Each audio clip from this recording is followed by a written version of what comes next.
Hablamos, compartiendo ideas.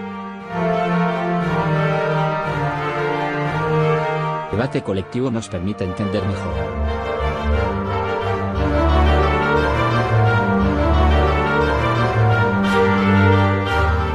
El acto de hoy fue uno de los propuestos en la primera reunión que tuvimos de coordinación de este año.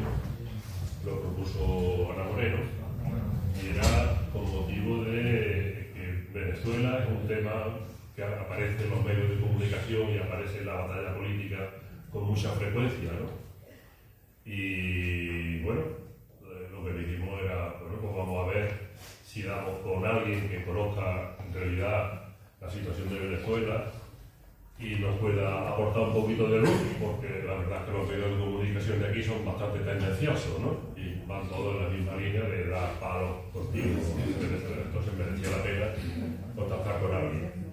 Como Virgilia, que forma parte de la asociación también, nos manda muchas veces al grupo pues, artículos sobre Latinoamérica, pues le decimos, Virgilia, si encuentras a alguien, y yo creo que has encontrado a un personaje importante, Pedro Castilla, viene de Cádiz.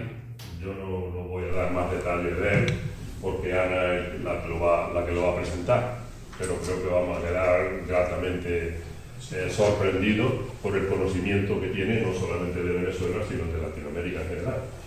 Ana. Sí, efectivamente, como ha comentado Juan, ya funciona el micro, si queréis. ¿Que funciona? Sí. Que decía que, tal y como había dicho Juan, que cuando nos vimos al principio de curso para ver los temas que íbamos a tratar, pues dijimos, bueno, pues uno de los que podemos tratar es la situación de Venezuela, porque somos conscientes de que puede haber una información muy sesgada y también porque hacemos alguna vez información a través de brochazos muy gordos. Y pensamos que era un asunto importante, sobre todo porque nos preocupa y nos importa lo que ocurre en Venezuela, lo mismo que nos importa y nos preocupa lo que ocurre en otros países de Hispanoamérica. Y aquí en Linares tenemos, afortunadamente, una larga trayectoria de solidaridad con Hispanoamérica y bueno, y también de fraternidad, que no es otra cosa, totalmente horizontal, con Hispanoamérica. Y bueno, también sabemos todo lo que los países de Hispanoamérica han hecho por los españoles y las españolas en nuestros momentos de la historia. Por lo tanto, son países que por encima del Atlántico y por encima del tiempo nos sentimos muy cerca y con los que tenemos unos importantes lazos de solidaridad y de fraternidad, como decía antes. Bueno, y aquí tenemos a Pedro Castilla, ingeniero de profesión, estudia formación profesional en internado salesiano durante 4 años, becado por Astillero de Matagorda, Puerto Real. Ingresa como carpintero en Matagorda en el año 1966 con 17 años y compatibiliza el trabajo con sus estudios de Ingeniería Técnica Industrial, 4 años interrumpidos 18 meses por el servicio militar. Le reconocen el título en astillero y le nombran ingeniero responsable de servicio industrial en julio de 1972. Compatibiliza ese trabajo con el de los ingenieros responsables de la ejecución del Gran Astillero de Puerto Real. Según sus palabras, esa simbiosis le enriquece mucho y le serviría bastante para su futuro profesional. Le destina con otros ingenieros de Madrid y Bilbao al proyecto de ejecución de un gran astillero en Venezuela, un país al que se desplaza con frecuencia desde el año 1977 hasta que en 1979 se interrumpe el proyecto. Durante los años 1980, 81, 82 se desplaza muchas veces a México para la introducción de un pequeño astillero de reparaciones y nuevas construcciones, y también ayuda a otros compañeros en la construcción de un gran astillero en Veracruz, también en México. En 1986 se desplaza con su familia a Venezuela como responsable de la finalización del astillero y vuelve 2 años más tarde a su puesto de trabajo como jefe del departamento de planta. La dirección de Madrid, debido a su trayectoria profesional, le homologa como ingeniero superior y convence al director de Puerto Real para que se siga desplazando a Venezuela y supervise la construcción del astillero. Las relaciones entre AESA y Asquinave terminan en 1993. Se prejubiló tras algo más de 40 años de vida profesional. Y ahora voy a dar algunos datos también sobre su compromiso social En la Hermandad del Trabajo conoce a Lola, que está aquí también, su compañera de toda la vida. Llevan 51 años casados y compartiendo una vida de lucha y compromiso social. Cooperadores salesianos y hogares Don Bosco, Scout. Ellos eran directores de campamentos, tuvieron que hacer eso para poder organizar los campamentos de verano, Navidad y Semana Santa. Y durante 4 años fue comisario de Andalucía de la Asociación Baden-Powell de España. Después de volver de Venezuela y dejar el Scout, Pedro y Lola estuvieron casi 20 años trabajando en un barrio muy pobre, donde la droga mató a muchos jóvenes. Allí montaron infinitas actividades formativas en unos locales del barrio, con apoyo de la Asociación de Vecinos y el Centro Cultural de Mujeres, hasta una gran escuela-taller en una nave fuera del barrio. También participaron jóvenes de Marruecos. La droga casi desapareció y son muchísimos los muchachos y muchachas que consiguieron empleo gracias a los acuerdos que firmaron con no pocas empresas e instituciones. En el barrio, otros jóvenes han continuado esa labor. Lola y Pedro continúan en la lucha social que consideran necesaria e imprescindible. Pertenecen al Comité Oscar Romero y a las comunidades cristianas populares. Y Lola se ha dedicado con mucho interés a la lucha feminista, de la que es un gran referente en la provincia de Cádiz, además de dedicarse en sus ratos libres a la pintura. Cualquier día montar una exposición. Siguen luchando los dos por el empleo en la Bahía de Cádiz, en la María Pensionista, por los derechos humanos, por la solidaridad con Palestina. Forma parte, Pedro, del Club de Letras de la Universidad de Cádiz y ha editado varios libros. Sobre Venezuela. Tras su última intervención profesional en 1992, Pedro y Lola han sido invitados 8 o 9 veces a impartir diversas charlas en Venezuela. Incluso en una ocasión organizaron una jornada sobre los servicios sociales en España. En otra ocasión, 2014-2015, fueron como observadores internacionales en unas elecciones. En la actualidad, continúan manteniendo una gran amistad con amigos y amigas chavistas y no chavistas. Esto es lo que ya conocemos un poco más a Pedro Montilla y a Lola, a Pedro Castilla, perdón, y a Lola. Y ahora lo vamos a escuchar, pero permitidme que es un poco descortés con Valentín cuando decía este micrófono y yo, ¿qué pasa? Porque como estábamos diciendo entre nosotros, ¿ponemos el micrófono o no lo ponemos? Y la verdad, perdona Valentín, porque después que bajaba a ver cómo estaba, después que bajaba a ver cómo estaba, y yo digo, ¿qué pasa? Digo, ¿lo ponemos o no lo ponemos? Perdona, está siendo un lazo. Tiene la palabra nuestro amigo de antes, a través de Virginia, y le ahora a Pedro Castellán. Muchas gracias. Subido los altares, os debemos por lo menos una invitación para ir a los carnavales de Cádiz. Sí, eso es lo único que te ha faltado. La chirigota vez participa, vamos. Agradezco mucho esto. Agradezco la asistencia de todas las personas que estáis aquí. Y bueno, esta tarde al llegar, tengo que decirlo, y pisar suelo de esta bendita tierra, me acordé de estar al lado de toda su familia, un amigo mío de hace mucho tiempo, de Petra, que falleció, de Pablo, que falleció el año pasado, muy joven, de 2 hijas que fallecieron también, y están al lado porque tiene que estar, a pesar de todo, está tirando adelante porque está muy pequeña. Me acordé también de mi amigo León y de tu lucha en Santana, la lucha que tuvisteis fuertemente aquí para defender, igual que nosotros, la lucha que hemos tenido en la Bahía de Cádiz para defender nuestros astilleros. En eso nos parecemos mucho, no solamente por la lucha, sino porque además nos dieron coba, tanto a la gente de Linares como a la gente de la Bahía de Cádiz. Yo tengo que decir una cosita primero antes de empezar, es que mi madre cuando pequeñito, cuando yo decía una mentirilla, me daba en la boca. Un día me recuerdo que fui con el tirachina al Parque Genovés, que está cerca, yo estoy cerca de la Caleta, del Teatro Falla, y fui con el tirachina con todos los chavalitos a tirar los dátiles para que bajaran, estaban riquísimos. Mi madre me vio, que no quería que yo fuera con él, Y yo le dije a mi mamá, que está por los niños, pero por ahí jugando. ¿Pero por dónde? Por ahí jugando. Ah, está en el parque, no, mamá. Y hace mi madre, ¡guau! Y digo, mamá, que no me entrijilla. Dice, ni me entrijilla ni nada.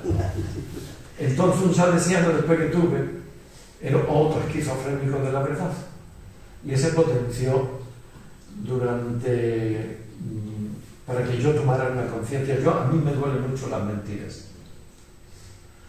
Y me educaron también bien mi madre y ese salesiano.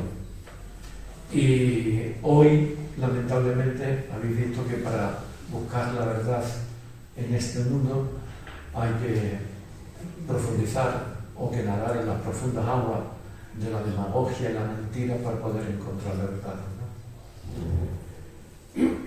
Un tal Jesús de Nazaret hace 2000 años, 2000 años, resulta que condensó el Dios espiritual que no sabemos dónde está. Entonces dice que estamos arriba y el infierno que estamos abajo. Que Dios va a condenar al infierno, que Padre va a condenar al infierno, a su Dios por toda la eternidad quemándose. Bueno, pues ahí estaba, ¿no? El infierno estaba abajo y ya está. Hoy después la ciencia nos da. Hoy nuestra galaxia camina a una velocidad de 2 millones de kilómetros por hora. 2 millones multiplicados por 14.500 millones que tiene este mundo. ¿Existe el infinito? Entonces, ¿cómo podemos decir? Entonces, Jesús de Nazaret concentró el Dios celestial en un Dios terrenal. ¿Cuál es el Dios terrenal? El amor. ¿En qué se sustenta el amor? En la igualdad. Todos los seres somos iguales, mujeres y hombres. Mujeres y hombres. Mujeres y hombres. Y todos, de cualquier sentido. Igualdad. En la fraternidad todos somos hermanos y hermanas. Y en la solidaridad. Y entonces yo diría hoy, además añadiría, que hoy ese Jesús, tal hijo de un carpintero, y que lo mataron por defender a los pobres, él no fundó ninguna religión, lo mataron por defender a los pobres. Luchó, dijo, yo soy el camino, la verdad y la vida. Si nosotros vamos por el camino de la verdad, por el camino de ese Dios terrenal que es el amor, nosotros al final encontramos la vida y damos la vida a todas las personas que nos rodean. Dicho esto, a partir de ahora, mi buen amigo Juan, me han hecho amigo de él que lleva poco tiempo, y también de Ana,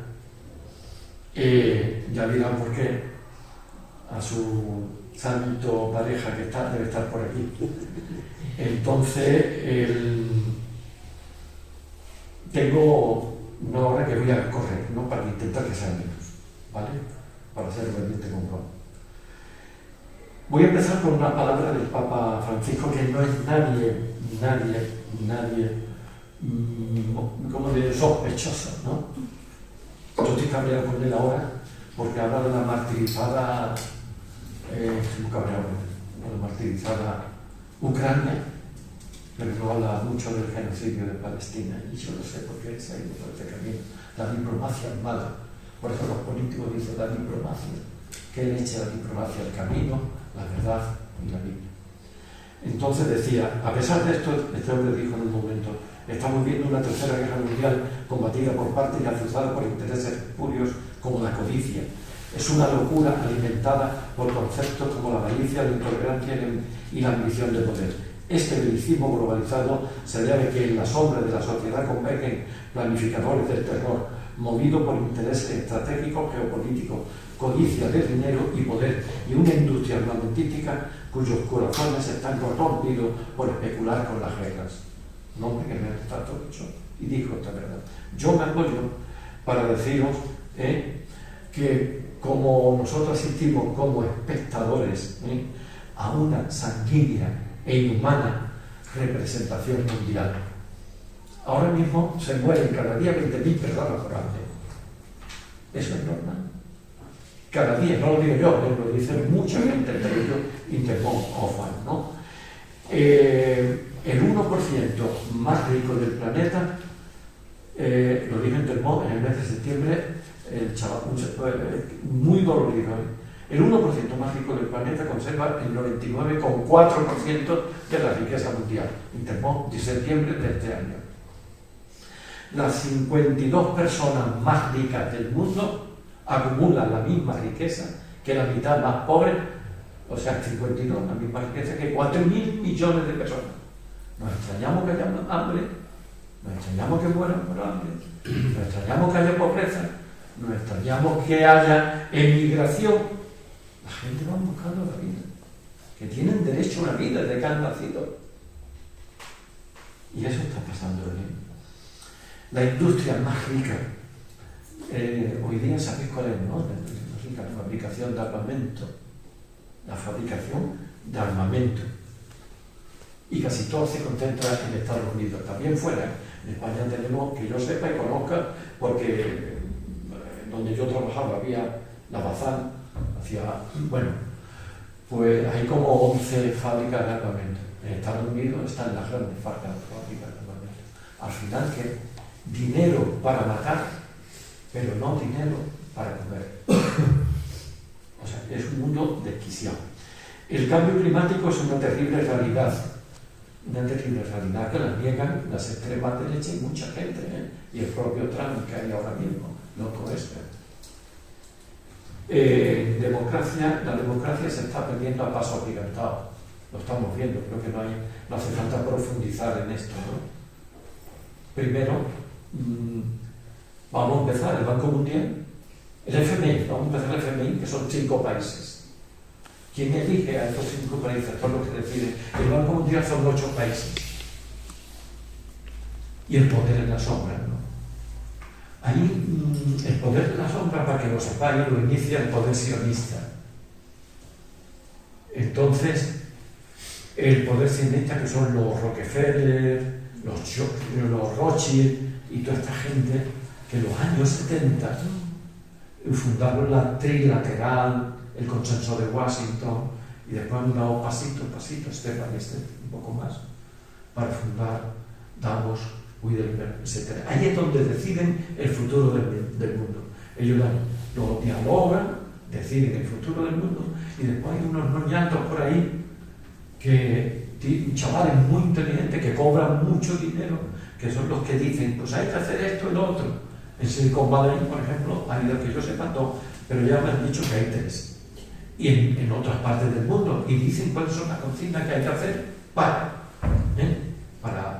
represión en este aspecto, mayor policía, los detalles no lo hacen estos señores, esos señores dan el tema, se limpian las manos y después ya los gobiernos son los que van. Entonces, ese poder en la sombra son los dueños de casi todos los medios de comunicación a nivel mundial, menos los que están saliendo ahora mismo, ¿no? A nivel diario.es, de la red, etcétera, algunos regionales, pero los grandes medios de comunicación, las grandes televisoras y tal, eso están en manos de los medios de comunicación. Fíjense que no se meten con Netanyahu.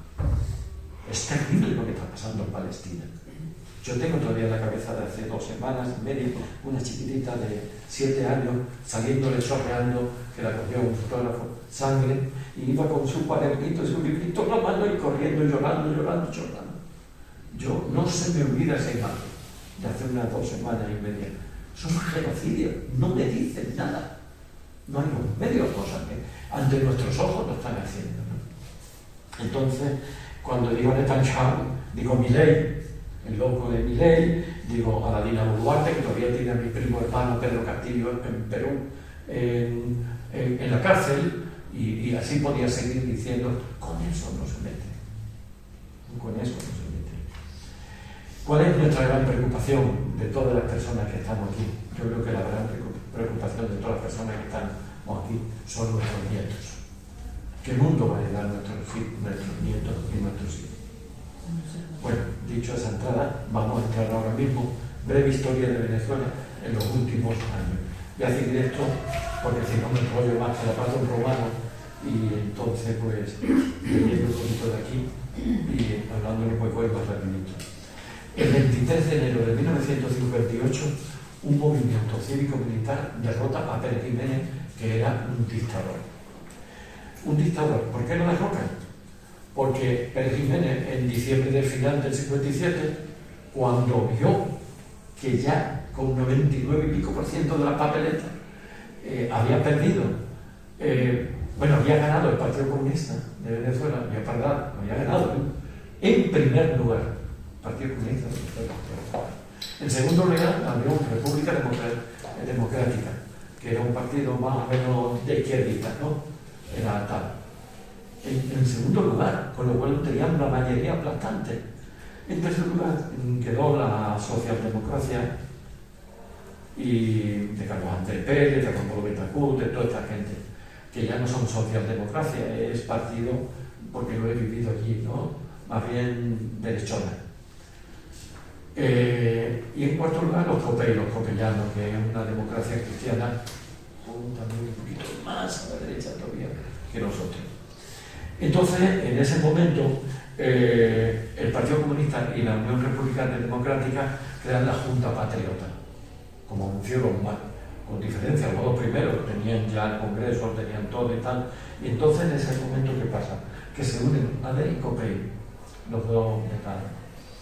Y tras el derrocamiento de Pérez Jiménez, estos cuatro partidos forman una junta de gobierno. Pero ahora le dan coba a los dos partidos, un latoso de izquierda, y le dicen: mira, vamos a hacer las elecciones en diciembre. Y eso ya corría final de febrero, por ahí, primerito de marzo. En diciembre hacemos las elecciones. Luego que se quedan engañados, pero bueno, pues en diciembre. Y durante cuando llega el mes de octubre, Rómulo Betancourt, Adeco, en democracia, en su chalet de punto fijo, resulta que crea una reunión, pero es el Partido Comunista, pero así con la misma cara deja el Partido Comunista. Y entonces mete a Unión República Democrática y los otros dos. Y la Unión República Democrática traiciona a su compañero, porque dice: bueno, yo voy a recoger todos los votos de la izquierda, porque esta gente, y fíjate, son que han quedado los primeros, y se unen en punto fijo en el chalet de Rómulo Betancourt. Abren las elecciones, no entra el Partido Comunista, y sale primero los Adeco, Rómulo Betancourt. En segundo, los copellanos, y en tercer lugar, la Unión República Democrática, que al año, cuando ve como aquello, en el mismo discurso de investidura, Rómulo Betancourt empieza a tirar contra el Partido Comunista de Venezuela. En el mismo discurso, en diciembre, la investidura ya fue en enero, del año 59. Empieza a tirar contra el Partido Comunista. Incita a perseguirlo, empiezan a perseguirlo, asesinarlo, y empezó a haber asesinato, persecución, terrible. Al año, la Unión Europea, que pintaba allí menos, que se ve del fracaso, como de la traición que él cometió con su compañero, y abandona aquello. Y desde aquel entonces se han intervenido en el poder durante 40 años Adecos y copellanos. Y entonces, hasta el final del 99, que Chávez gana las elecciones, ¿no? Bueno, durante esos años de alternancia en el poder, os voy a contar un poquito la figura para que veáis. Estados Unidos toma un desmesurado protagonismo en la política y en la economía del país. ¿En qué sentido? Bueno, la oligarquía no estaba en los partidos políticos, pero la oligarquía era quien mandaba aquí en Venezuela. Los Leopoldo López, padre, los Corina, los Capriles, A toda esta gente, en un libro que no recuerdo bien el autor, que yo leí, Los dueños del valle, pero se refería principalmente a Leopoldo López Gil, ¿no? Que ahora vive en el barrio de Salamanca, con su hijo, que también Leopoldo López vive en el barrio de Salamanca. Entonces, esta gente fundaron Fede Cámaras, y era Fede Cámaras, que era fundado por ellos, porque eran empresarios.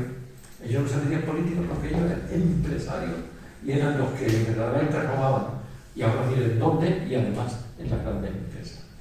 Entonces resulta de que ellos, cuando ganaban un partido, los adecos los copellanos, así durante 40 años, Fede Cámaras, por toda la oligarquía, decía: el ministro de Economía es nuestro, y el ministro de Economía lo elegía, no el grande empresario. Eso es verdad, ¿eh? He dicho al principio que soy amante de la verdad, ¿no? Me duele mucho la mentira. Entonces resulta de que esta gente pues elegían al presidente, y de al presidente PDVSA. PDVSA, donde entraron todos los recursos, petroleras que tenían, que es un rico en petróleo, en plata, en diamante, en oro sobre todo, y en muchas más cosas, ¿no? Bueno, entonces resulta de que yo os voy a contar una historia que a mí, yo cuando entré la primera vez que entré en Venezuela, todavía tenía un 2, me estaba terminando ya casi, pero todavía tenía un 2 en mi edad delante, en el año 77, y entonces resulta de que a mí la pobreza que había allí era increíble, una pobreza. Pero sin embargo, todos mis compañeros, eran todos mayores, ingenieros mayores que yo, todos llevaban una maletita, y yo me había traído una maleta para tener todo, y yo me presenté allí en el primer, y joder, yo me veía todo con maletita, y digo, pues yo mañana tengo que traer mi maletita y no tengo que traer tantos papeles para acá, ¿no? Me traigo los que me hacen falta cada día. Y me llevaron a un centro comercial a comprarlo, me acompañó un venezolano. Y a mí me impresionó cuando yo entré en el centro comercial, y el centro comercial, bueno, Galería Preciado se quedaba en pañales con el centro comercial en la Plaza de las Américas. A mí no. Pero es que también la obra civil que había de puentes que habían hecho, y a mí aquello no lo entendí hasta el año 86, 87 que fui por allá, 88. Y claro, una pobreza tan grande y una infraestructura más adelantada que en España.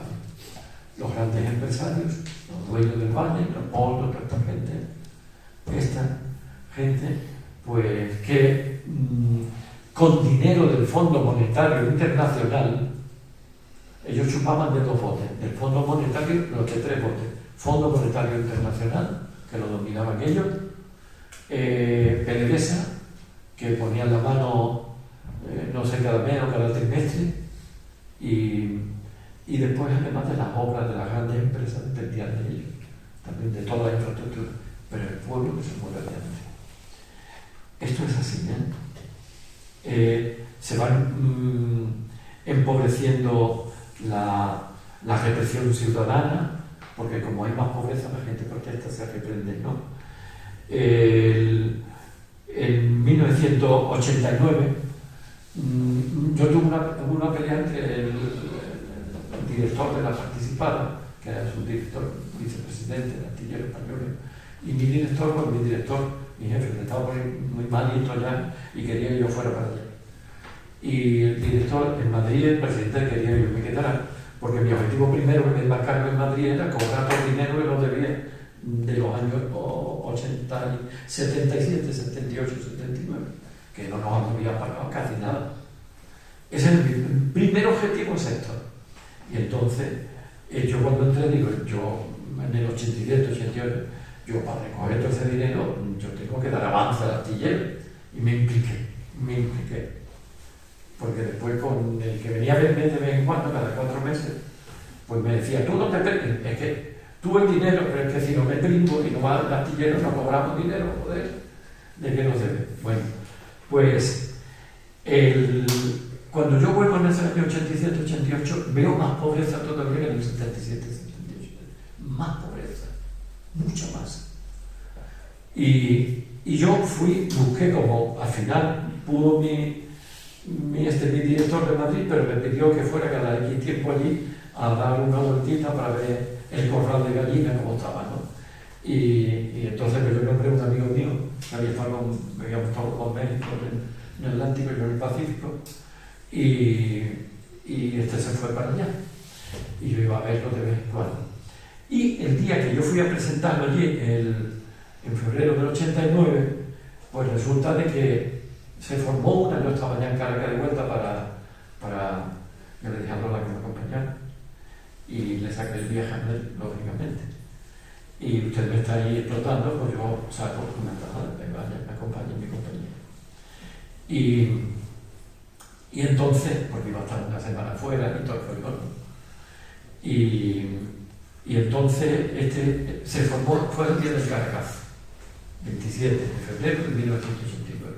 Empezó de momento a ver humo por todo Caracas, todo muy bien, que la gente había tanta hambre, que bajaron de los ranchitos son las favelas que están por la montaña y tal, la gente comía perralina. Yo tenía, no me lo he traído. Tenía un documento, un periódico que yo me lo llevé a casa, no tengo. La gente comía perralina, comida para perros, porque no podían subsistir. Y entonces la gente más arriba saltaron todos los comercios, los grandes superficies, ¿no? Y empezaron, los militares empezaron a matar gente. Dijeron que había 1.000 y pico de muertos nada más, pero es mentira. Según datos verdaderamente oficial, hubo cerca de 4.000 muertos, así. Así. Hay una represión tremenda. El 4 de febrero de 1992-93, no recuerdo, Hugo Chávez pegó un golpe de Estado en la capital, movimiento cívico-militar. Había militar y había civil. No triunfa en Caracas y Chávez dice que él es el culpable y lo meten en la cárcel. Después, 2 años más tarde, hay otro con Chávez en la cárcel, hay otro levantamiento cívico-militar que también fracasa. Unos años más tarde, Caldera da una amnistía con motivo de querer lavar la cara y tal, y entonces sale Chávez de la cárcel. Entonces Chávez queda el movimiento Quinta República, de la Quinta República de Estado. ¿Qué pasa con Chávez? Que Chávez se dedica a ir por todos los pueblos, por todos los sitios. Y entonces Chávez gana las elecciones por una gran mayoría. Y entonces Chávez, las palabras de Chávez las voy a decir con compañeras y compañeros míos. Dice Chávez en ese sentenció, en esa investidura.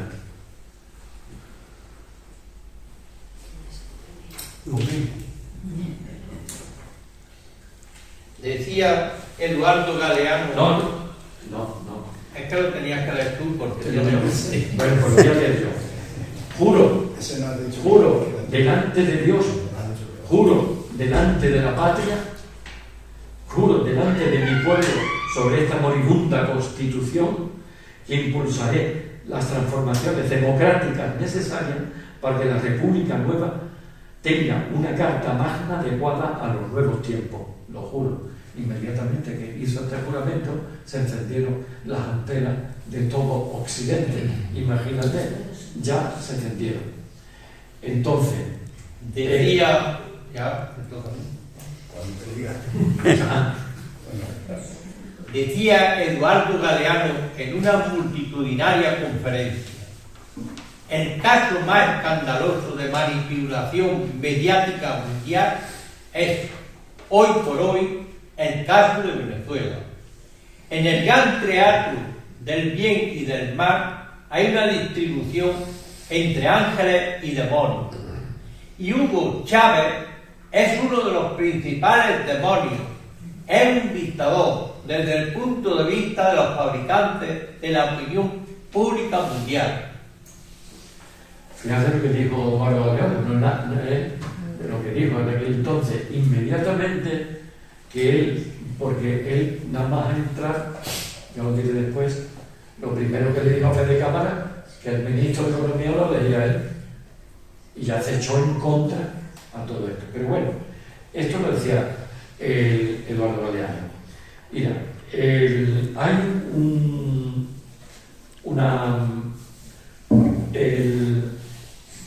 Chávez tenía un amor por el pueblo y por el sentido de la patria increíble, increíble.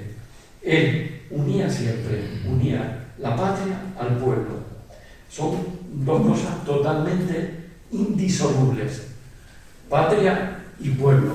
Para él la patria no era una bandera, que también, porque la bandera gallegizana, pero para él la patria era el pueblo, y sobre todo el pueblo sufriente. Ese era el sentido de patria y pueblo que él tenía. Puede leer, ¿no? Y así decía: no hay amor más grande que el que uno siente aquí en el pecho por una causa, por una patria, por una gente, por un pueblo, por la humanidad.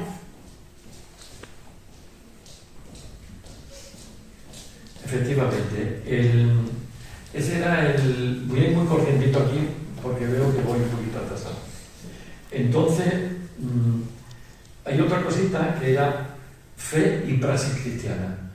No las vaya a creer, pero bueno, le voy a pedir primero al siguiente compañero que lea de la frase de amor al pueblo y sentido de la patria, y él seguía. Ildefonso. Ildefonso. Te pedimos Cristo, ¿no? Sí. Bueno, te pedimos Cristo, Señor, salud y vida para dedicarle esa vida a la patria, para entregarle todo lo que nos quede de vida a la vida, perdón, a la vida del pueblo, a la vida de la patria. Eso está pronunciado en el encuentro con el pueblo apureño, el 15 de septiembre de 2012.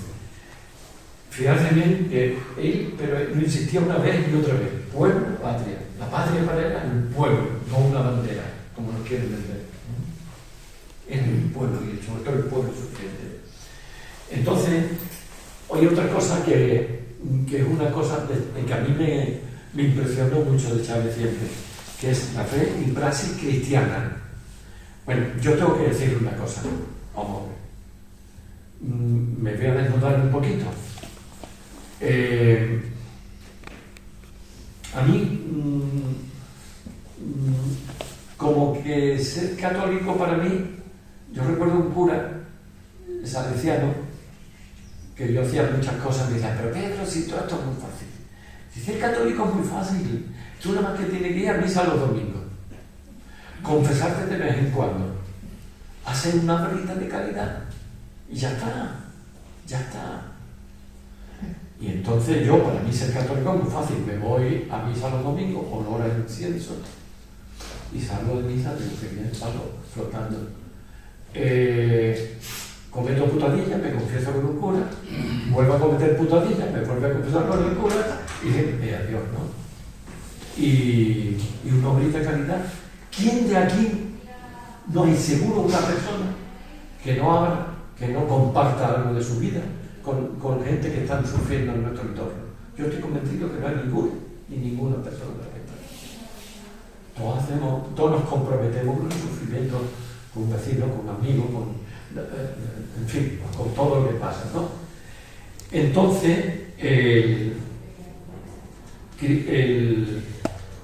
la praxis cristiana, digo, no católica, la praxis cristiana de Chávez era admirable. Entonces, La línea de Chávez en el 2010. No, Dame no. tu corona, Cristo. Dámela, que yo santo. Dame tu cruz. 100 cruces que yo la llevo. Pero dame vida, porque todavía me quedan cosas por hacer. Por este pueblo, por esta patria. Balcón del pueblo, 17 del 3 2012. ya tenía el cáncer. Y por eso decía eso, ¿no? Y bueno, democracia y libertad. La democracia es libertad. Y es otro binomio, patria-pueblo, ¿no? Sobre todo que democracia es libertad. Y La democracia de élites representativa es contra gobierno tomando decisiones encerrado en 4 paredes, expropiándole al pueblo su soberanía, es contrarrevolucionario. Muy bien. ¿Y el 9? Y el 7. El 7, perdón. Decir liberación y unión es como redundar, porque solo unidos seremos libres, solo uniéndonos, pero de verdad, es que seremos libres y le legaremos a nuestras generaciones venideras un mundo libre y de iguales. Vale, no, pronunciado en sí, sí, pero no lo decimos para cortar tiempo, no te importa lo que dice al final, ¿no? Arriba de la fecha. Capitalismo y neoliberalismo. Chávez estaba continuamente denunciando las maldades y las desigualdades del capitalismo y del neoliberalismo, pero continuamente. Entonces, lee ahora.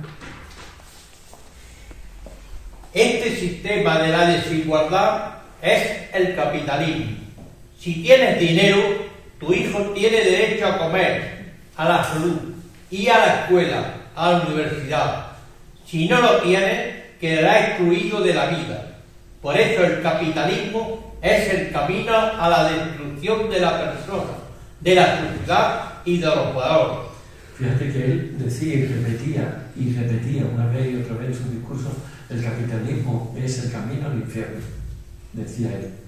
El infierno que están viviendo, a lo mejor nosotros no, porque tenemos la suerte, pero ¿cuántos millones de personas en el mundo están padeciendo el infierno del hambre, de la opresión, de cuántas personas?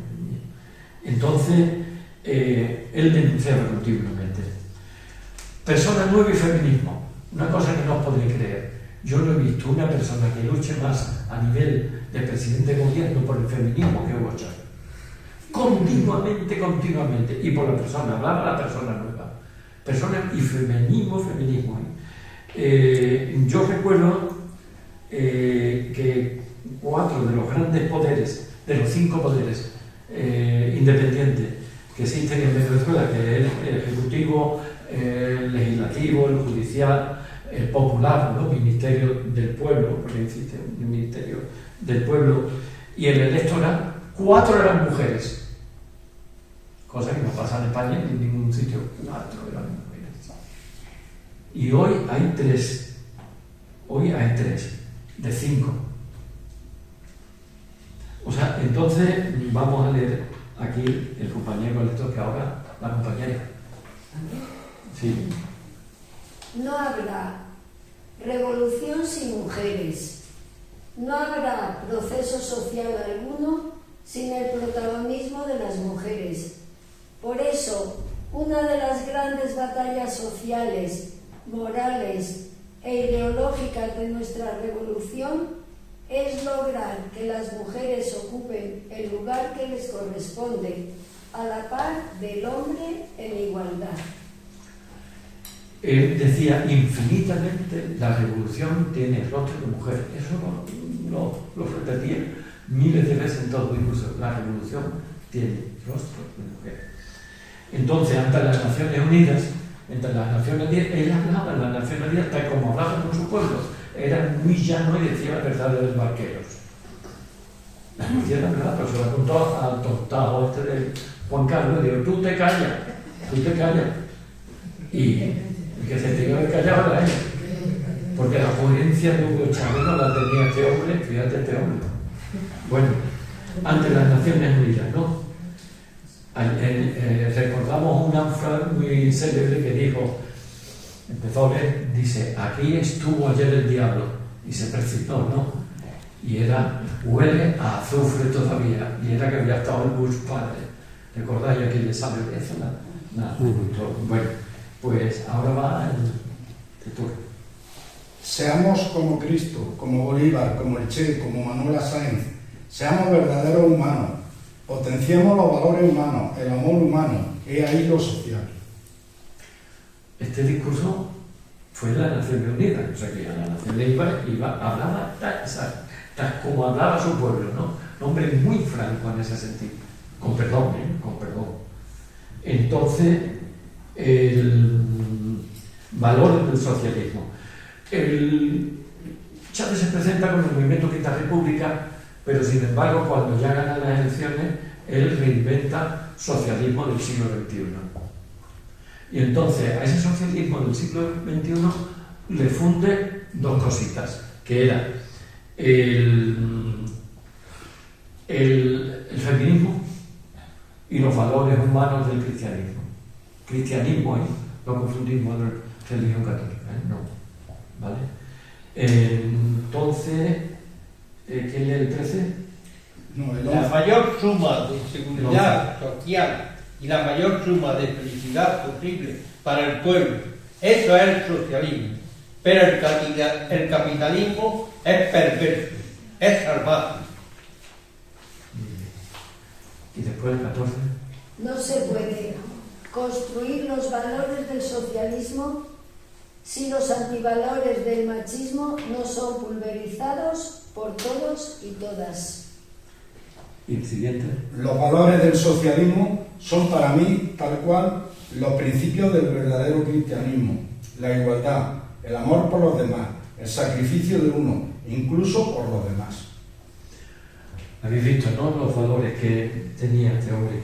Bueno, él fundó una serie de instituciones supranacionales, como era el ALBA, Petrocaribe, la CELAC, la UNASUR, Telesur, y empezaron a funcionar muy bien, pero como cuando ya vino en 2012, y ahora contaré muy rápidamente por encima, y ya Estados Unidos se empezó a meter a partir de 2013 y sobre todo en 2014, aquello empezó a bajar, ¿no?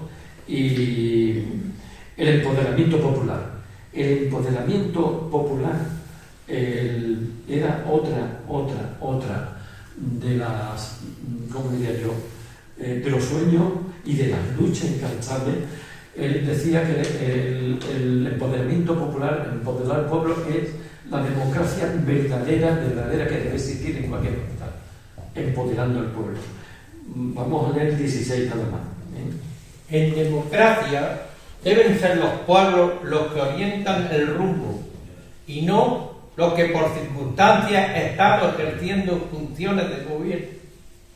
Ahora hablaremos de los consejos comunales, hablaremos un poquito del tema este. Entonces vamos a pasar. ¿Cómo entendía la política? Bueno, vamos al 17, que lo lea Virgilia. La política para mí es la vida de todos, la vida en paz, con dignidad y en igualdad. Es Cristo, es la política, es amar a los demás, es trabajar por los demás. Para mí, eso es la política. Entonces, fijarse el sentido de política que tenía, era honesto, ¿no? Bueno, él incitaba a la formación y a la lectura continuamente. Él era un lector empedernido. Y incitaba a todo el mundo a que leyese y que la denuncia de Chávez era sincera y directa, siempre sincera y directa. Hablaba tal como pensaba y obraba tal como pensaba. Pero voy a leer yo esta de Israel, para ir rápido, que era la denuncia sincera y directa. Fijarse, la frase que dijo en el 2006. Ojo, en lo que dijo en el 2006 Hugo Chávez, en agosto del 2006. Israel critica mucho a Hitler, nosotros también, pero ellos están haciendo algo parecido. ¿Qué sé yo si peor que los nazis? Eso lo dijo en el 2006. ¿Qué es lo que están haciendo Israel hoy? Pues eso lo dijo. Yo no voy a quedarme callado. Muchas gracias, León. Entendemos una. Mira, entonces, vamos a ir más rapidito. Los logros de la revolución bolivariana son 3 logros muy importantes, que son la constituyente, las misiones bolivarianas y los consejos comunales. Fíjate esto. Nosotros hemos estado en contacto, lo digo yo, con misiones y con consejos comunales.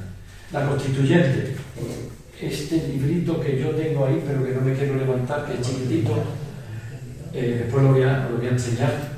La Constituyente es lo primero que hace cuando toma el poder.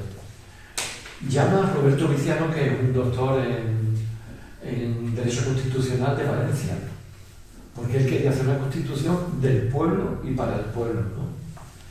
Y se entera de que este tío era un tío más o menos adelantado, de ideas progresistas, y lo llama. Y él le dice: yo te preparo un boceto para que trabaje la gente, que es lo que quería Chávez. Yo quiero que tú me hagas un boceto.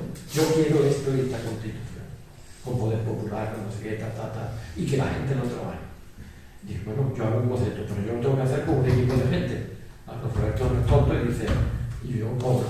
Y Roberto coge su equipo de Valencia, Roberto Viciano. Y efectivamente, al hacer borrador, no el borrador, sino el modelo, no para qué.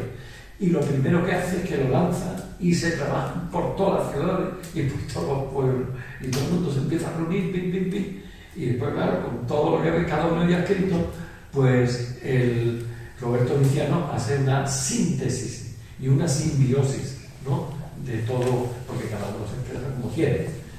Y se lo presenta a Chávez y le encanta. Entonces Chávez le hace unas cuantas correcciones, esto, lo otro, más de forma que de fondo, porque el fondo había captado Viciano el tema y la gente. Y bueno, pues después lo voy a presentar. Hace millones de colaborar todo el mundo y reparte para que todo el mundo sepa. Y dice que le dijo en cierta ocasión: me podéis poner la cara roja si yo de verdad no cumplo esto que había hecho todo el pueblo. Bueno, ¿qué son las misiones bolivarianas? Las misiones bolivarianas, voy a explicar cuáles son. El objetivo es empoderar al pueblo y sobre todo que el pueblo fuera feliz y sobre todo que el pueblo empiece a perder la pobreza y tal. Misión identidad. Lo primero que hace la misión identidad era que la gente no tenía carnet de identidad. Una tercera parte de la población venezolana no tenía carnet de identidad. Y entonces, primero, dar visibilidad a todo el pueblo venezolano. Misión Robinson. Esta era Sí Puedo. Estaba basada en una técnica de Cuba donde es la forma más rápida de que un analfabeto empieza a leer y a escribir. Y entonces se llama Sí Puedo. Y esto lo implementa con gente experta de Cuba. Y bueno, pues en el 2005 la UNESCO lo hace país libre de analfabetismo. Todo el mundo se mete ahí a leer y escribir. Tercera misión, misión Barrio Adentro. Se traen médicos cubanos y les regalan petróleo a Cuba, Venezuela, les regalan petróleo a Cuba. Y bueno, no os he contado antes una cosa, pero un detallito, un paréntesis, me voy para atrás. Cuando, después del... aquí, bueno, no, esto lo voy a decir para no perder la historia. La misión Barrio Abierto. Barrio Abierto trae médicos cubanos y ellos regalan petróleo. Los médicos cubanos se meten en los barrios y empiezan a fundar los CDI, Centros de Identificación de Diagnóstico, Centros de Integral, ambulatorios. Y en esos ambulatorios, pues ya empiezan a atender la gente. Lola y yo tuvimos un cubano en los distintos misiones adentro que vimos, pues en Cuba, normalmente el médico se pone aquí y hay otra silla y se pone el cubano. Y entonces la gente ponía la silla, el cubano la ponía aquí, y la gente se quitaba una, la ponía aquí, y entramos uno de los cubanos, médicos cubanos, y tenía como una quita contada. Dijo: ¿por qué tiene la quita? Porque la gente me quita y se pone ahí, y yo tengo que apuntarla, y yo quiero estar en contacto directo, también ha venido el COVID, ¿no?, con la gente. Esa cercanía la tienen los médicos cubanos, la tienen cubanos. Misión Barrio Abierto. Misión Barrio Abierto deportivo. Empezó en los barrios pobres, en los ranchitos, en todos lados, poner centros deportivos, en zonas grandes las agrandó un poco más, hizo unas casitas para poner campos de béisbol, que le gustan mucho a Misiones Riva y Sucre. La misión Riva era una misión, los chiquititos, como hay muchas madres que nos mandan a los niños al colegio, de pequeño, porque no tenían fe en el tema, entonces Chávez, ¿qué es lo que hace? Que le pone 2 comidas a los niños, una fuerte en el desayuno y otra fuerte a la hora de la salida. Entonces las madres ya llevaban los niños al colegio. A los niños Chávez les regalaba una cainamita. Una cainamita era una tablet pequeñita, y tú veías a los niños de 7 8 años con su tablet, con otros poquitos, y iban con su tablet más orgullosos y tenían sus 2 comidas, que antes iban al colegio y no tenían comida, y muchas madres no los mandaban al colegio. Y la Sucre es la universidad. Entonces, toda la infantil y toda la universidad era totalmente gratuita y pública. Claro que existía 3 o 4 universidades de élite, donde además pero empieza a crear universidades públicas por todo, y gratuitas.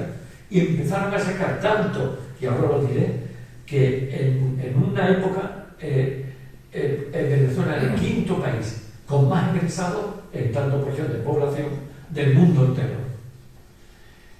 Misión de alimentación, crear los mercales, que son los mercados como los servicios que tenemos nosotros, los servicios o centros de alimentación que tenemos, ¿no?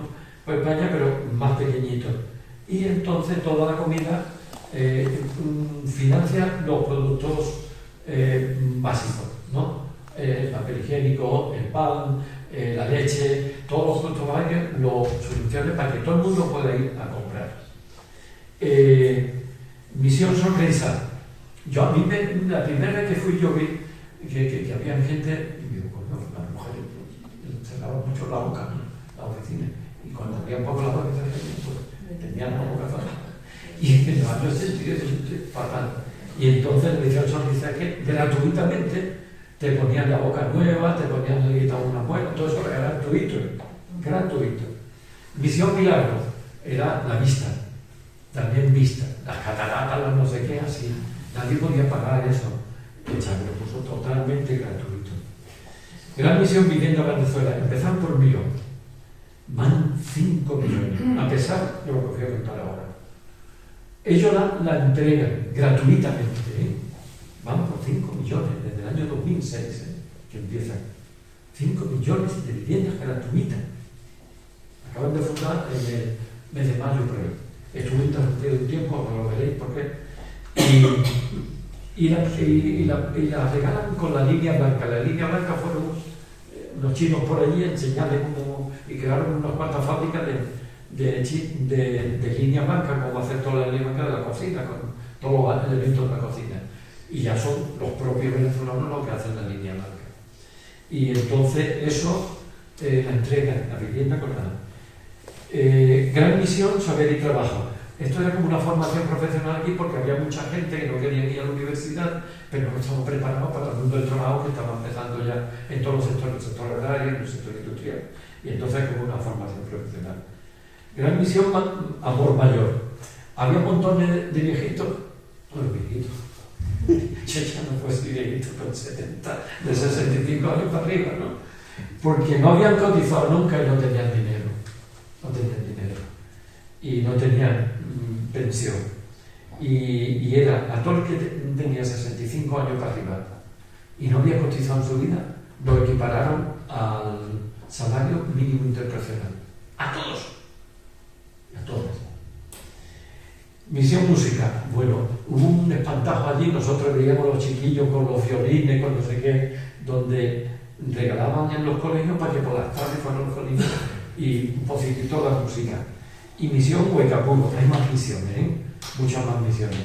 La Huaycapuro es, en Venezuela hay como 50 y tantos etnias.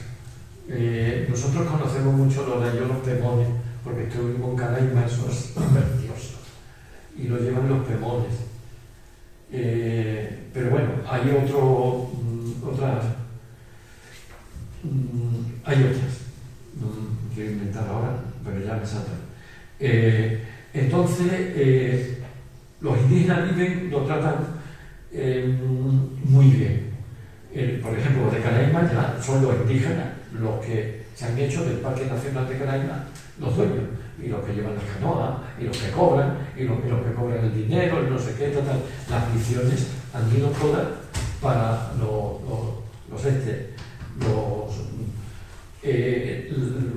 ellos, los colegios, ellos no dan autonomía totalmente, Chávez, les dio autonomía total. Los colegios electorales, pues ellos se organizan y en vez de elegir como en otras cosas, no en partidariedades, como eligen ellos a los supervisores y tal de las elecciones, ellos dejan que se organicen como quieran, ¿no? A su estilo y a sus tradiciones. Eso no se ve en el mundo entero. Si nosotros nos acercamos ahora mismo solamente a una parte de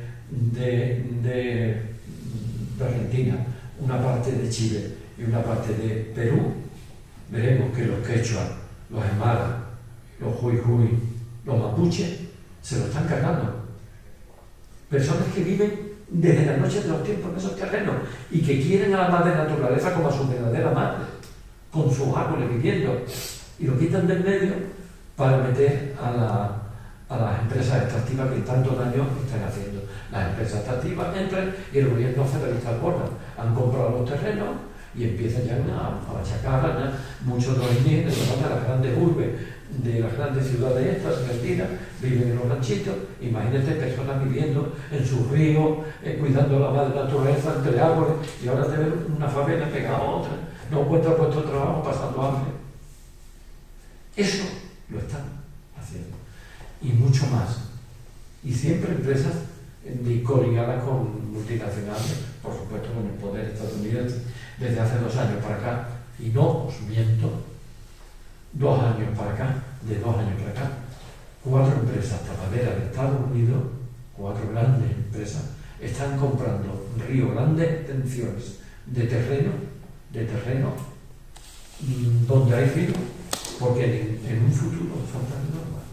Y ya de antemano, ya hasta Estados Unidos allí, como siempre, compraron unos terrenos con la colaboración de esos gobiernos que a veces ceden. Bueno, el Consejo Comunal. Este es el verdadero poder popular. Nosotros de ello hemos estado en consejos comunales. Este es las veces que nos invitado. Consejo Comunal. Es la forma de organización más avanzada que puede darse en los vecinos de un barrio, y también un grupo genial para asumir el ejercicio del poder popular. ¿Esto qué es? Por ejemplo, voy a contar un consejo comunal de los que tuvimos en Nueva York, que eran unas mujeres reunidas y estaban intentando esas mujeres hacer un simoncito en ese barrio, ¿no? Y entonces estaban todas discutiendo cómo lo hacían, dónde lo hacían. Un simoncito es una guardería para niños pequeños. Y entonces, mira, ¿por qué le dan 3 puestos de trabajo? Y además 3 puestos de trabajo, pues además, las comidas que no sé qué, porque vamos a tener que meter una cocina que da de comer a los niños pequeñitos, y la leche, y la esto, lo otro. Bueno, pues eso, en realidad esa es la condición del comité de trabajo, no es consejo comunal, pero ellos a eso le llaman consejo comunal, pero es comité de trabajo. ¿Qué es el consejo comunal? Está compuesto de tres entidades. El comité de trabajo, que son los que en un barrio grande dice: aquí faltan colegios, aquí faltan no sé qué, aquí podemos poner un taller de carpintería, aquí podemos poner una lavandera, yo qué sé, lo que se le ocurre en el sector agrario, ¿no? Entonces, ese proyecto lo hacen entre ellos. Entonces hay una segunda, que es la gestión financiera, ¿no? Que la gestión financiera que pide el dinero, y ahí ya hay gente liberada. Entonces esa gente financiera, en el proyectito ese del simoncito, lo ponen bonito, ellos ya más o menos dicen el dinero que tal. Y después está la unidad de Contraloría Social por la órgano de control. Hay un control que dice: este dinero se está gastando bien, no se está gastando bien. Y entonces eso es lo que forma el Consejo Comunal: la unidad de gestión financiera, la unidad de Contraloría y el órgano ejecutivo. ¿Me explico? Bueno, pues los consejos comunales están repartidos ya por toda España, ahora mismo por toda Venezuela. Ahora mismo es el 38%. 38% del presupuesto nacional va para el Consejo Comunal, Poder Popular. Pero hace un mes, don Maduro dijo que él va a llegar al 70%.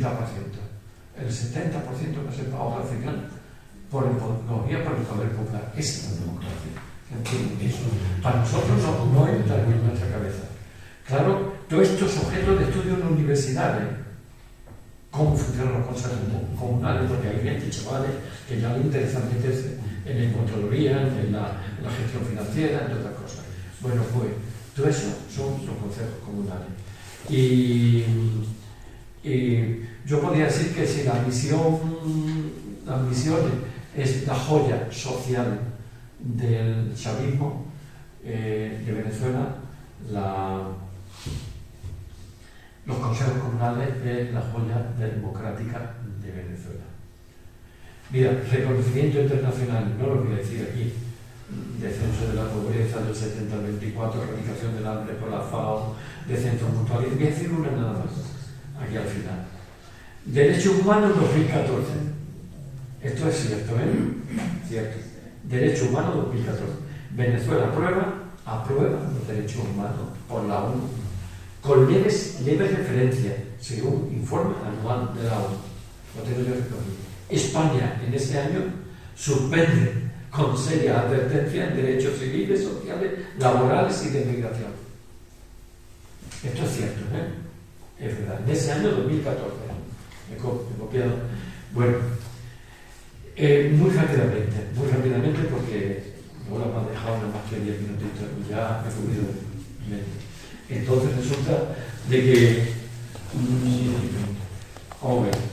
en el 2002 da un golpe de Estado a Chávez, para que vean cómo yo muchas veces le decía a algún amigo mío, esto es como Tom y Jerry.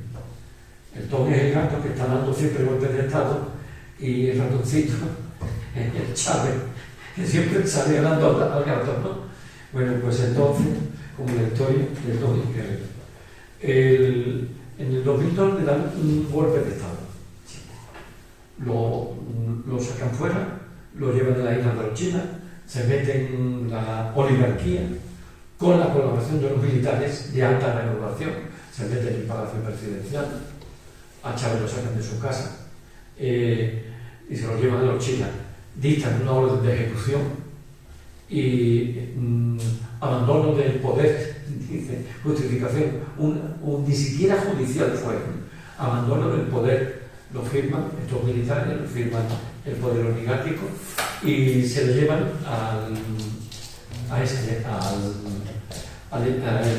y Norman Carmona, presidente del gobierno.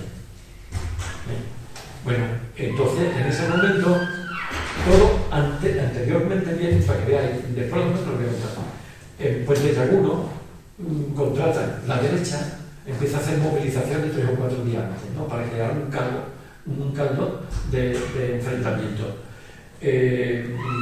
Capriles y Leopoldo López, que eso no se puede hacer, invaden la embajada de Cuba. Desde una torreta matan a un par de gente de esta. Empiezan a decir que están matando chavistas a esta.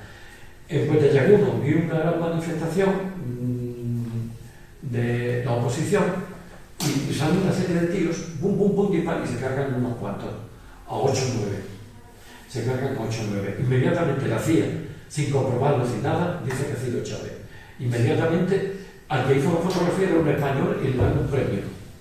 Y después, más tarde, cuando se descubre todo esto, y por la fotografía descubre quiénes eran, y eran unos terroristas de estos de Colombia que habían traído y que bum, bum, bum, bum. Bueno, pues en ese momento no se sabía. Cuando Chávez lo llevan a los chinos y llevan un militar, le entrega la orden y se larga en el helicóptero, la orden de Chávez, los militares que están aquí, nosotros no lo matamos. Y no lo mataron, menos mal. Entonces, se entera, Cabello se entera de que está allí metido y se van a encontrar a recogerlo. En ese momento, cuando se enteran que se han llevado a Chávez para llevar a Chile, todo ranchito, Caracas, empiezan a irse por abajo y rodean todo el palacio presidencial. Cuando se enteran que Chávez está viniendo en helicóptero, el Carmona y los altos militares que habían allí, pues salen corriendo por la puerta de atrás. Entonces, ustedes imagínense que hubiese matado a Chávez. Chávez, ¿cómo pasaría? Como un sinvergüenza, un no sé qué, que mató a gente de la... Pero después se descubre que fue la propia gente de quien Portegalluno, tal. Bueno, a partir de ahí, ojo, ¿qué hacen? Que 4 meses más tarde montan un paro petrolero y se pegan un tiro en el pie la propia oposición. ¿Por qué? ¿Qué es lo que hacen? Cierran PDVSA durante 64 días y en esos días resulta de que no se puede vender carburante por ningún sitio del país. ¿Qué hacen? Pues que Chávez aguanta, el país se paraliza porque ya no hay los camiones, tal. Y entonces Chávez hace así y llega un momento y echa a toda la jerarquía de PDVSA. Ya le había dicho Chávez, cuando toma el poder, le dijeron, tú te encargas del ministro de Economía. Chávez le dijo que no y se lo enfrentó. Pero ahí cuando echa a toda la oligarquía, a toda la gente y a todos los americanos, y el control se viene aquí, a Venezuela. El control ya no está en Estados Unidos, el control se viene a Venezuela. Y ahora vamos a cambiar toda la cúpula, la subcúpula, con ingenieros que sean honestos. Y entonces, a partir de ahí, en el 2002, Chávez empieza a tener dinero, y por eso se puede hacer las misiones, y por eso se puede hacer los consejos comunales, y por eso se puede avanzar. O sea que al final se pegaron un tiro en el pie y le salió. Bueno, esto muy rápido ya, me va a permitir. Después siguieron, en el 2014 Leopoldo López monta, bueno, Chávez muere en el 2013, el 2013 tiene que repetir las elecciones porque las ganó Chávez en diciembre del 2012 y como muere en marzo o abril del 2013 tiene que repetir las elecciones y las gana Maduro, no con la locura que había Chávez, pero las gana. Entonces resulta que como ganan también con todos los alcaldes, arrasan con el 72% de las alcaldías, pues en el 2014 Cabreado, Capriles y el Leopoldo López funda la MUD, que es un partido de ultra derecha, Movimiento Unido Democrático, que ponerse con perdón. Entonces, de derecha. La otra derecha es María Corina, de ultraderecha. El Capriles un poquito es de extrema derecha, pero no fascista como esta gente. Entonces resulta de que un montón de muertos y bueno, en el 2015, el 2016 ganan las elecciones, gana el revocatorio porque Chávez invita una cosa. Chávez dice, yo tengo 6 años de mandato, que era normalmente en Venezuela, pero Chávez hace una cosa que nunca ha hecho en la historia, que yo hago un revocatorio a los 3 años. Si la gente me quiere, yo sigo aquí. Y entonces sin fundar revocatorio en Venezuela. Entonces, Maduro se con el revocatorio. A la mitad del mandato, él hace un revocatorio. Si la gente quiere que se vaya. Eso no lo sabía, ¿verdad? Bueno, pues hace un revocatorio y gana Maduro. Pero Maduro, la MUD, Movimiento Unido Democrático, se une todos los 10 partidos. Incluso el Partido Comunista. El Partido Comunista, que está un poquito más a la derecha que a la izquierda, que Chávez, una decisión de Chávez, un partido que había ahí, eran 5 más o menos medio normales, y estaba el viejito este que después era, que era una derecha más o menos de centro, vamos a decirle de centro, ¿no? Entonces, toda la gente, menos el Partido Unificado, se unen todos los demás. Y ganan las elecciones no a presidente, sino a, esto es importante que voy a contar, sino ganan las elecciones a ¿cómo se llama? De parlamentario. de parlamentarios. Y, claro, nombran a quién era, lo tenía yo apuntado por aquí, que no me acuerdo del nombre. Bueno, nombran a uno cualquiera, no, nombran de presidente del Parlamento venezolano. Guaidó. No, Guaidó en la segunda, pero primero era uno, lo tengo yo por aquí, otro, ya lo diré después cuando me acuerde. Lo nombran a y Julio Borges, nombran a Julio Borges. Pero entonces cuando entra Julio Borges, hace así y dice Julio Borges, oye, vamos a votar si echamos a Maduro. Y entonces el Partido Socialista Unificado dice, ¿cómo vais a echar a Maduro? Si esto no tiene que decir Parlamento, imaginarse que dice el Feijóo ahora, vamos a echar a Pedro Sánchez, porque la elegido la gente. Nosotros somos Parlamento y podemos avanzar aquí en legislar muchas cosas, y perdieron la oportunidad. Porque entonces el Tribunal Superior de Justicia dice en desacato, porque esto no es una prerrogativa del Parlamento, no puede destituir un presidente por estar elegido democráticamente y al menos un revocatorio hace una serie de meses por el pueblo. Entonces hay por ahí una partida, se monta otra y muertos hay por todos lados, más de 1000 muertos de los Capriles, porque Leopoldo, bueno, algunos lo meten en la cárcel, dice que es preso político, pero en el 2019, en el año 2019, entonces un tal Balton, que era asesor de Trump, pregunta, Balton pregunta al asesor de Trump, ojo, esto es importante, le pregunta a Leopoldo López, que está encarcelado, le pregunta si las Fuerzas Armadas están con él. Y si el pueblo, una vez que se moviliza las Fuerzas Armadas, va a estar con él. Y Leopoldo López dice que sí. Entonces, eligen a Guaidó como presidente. Nadie lo conocía, excepto en su estado nada más. Y parte de su estado nada más. Pero entonces, cuando se empiezan a reunir todos los partidos de izquierda, como el Partido Comunista, que estamos haciendo aquí, entonces empiezan a reunirse y ya yo no voto aquí al Guaidó, que no sé qué, que no sé cuánto. Y el Partido Sentido también, el de Socialdemocracia, el Centro, y ya. Entonces se reúnen a las 9. A las 11 ya se sabe que no van a votar a Guaidó. Por otro lado, se ha filtrado que la jugada de Guaidó. Entonces Guaidó, ¿qué es lo que hace?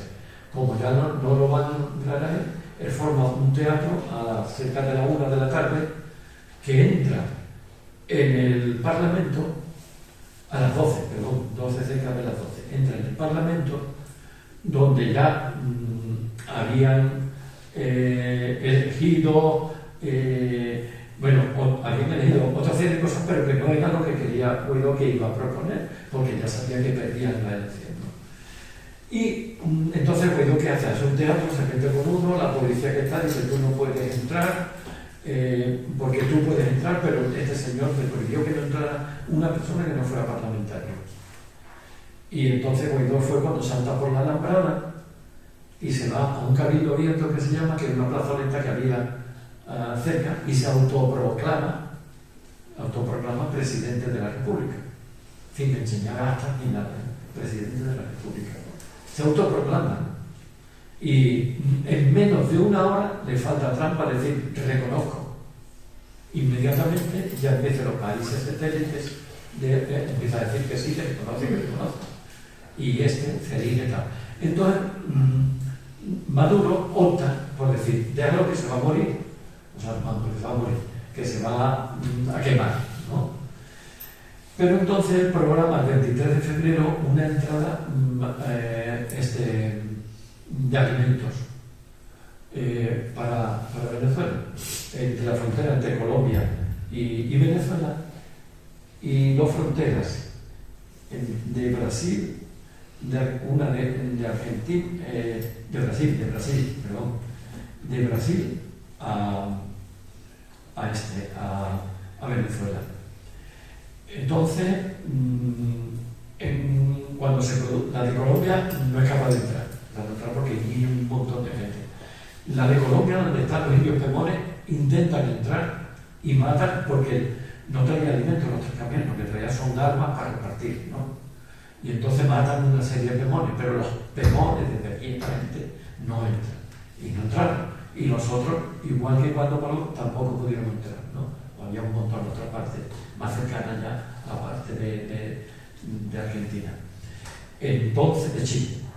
Entonces resulta de que cuando ve Guaidó que fracasa el tema, porque por escucharle a Mundo López, y se lo habían aconsejado los mismos parlamentarios, entra ante cargo de la presidencia, pero no te proclamen, porque vamos a tener un problema. Y entonces este hombre, pues, huye con la gente que traía los camiones, que eran los rastrojos. Los rastrojos son unos terroristas que además son narcotraficantes de Colombia y que lo conocen todo el mundo en Venezuela. Y sacaron fotografías de Guaidó con todos los rastrojos.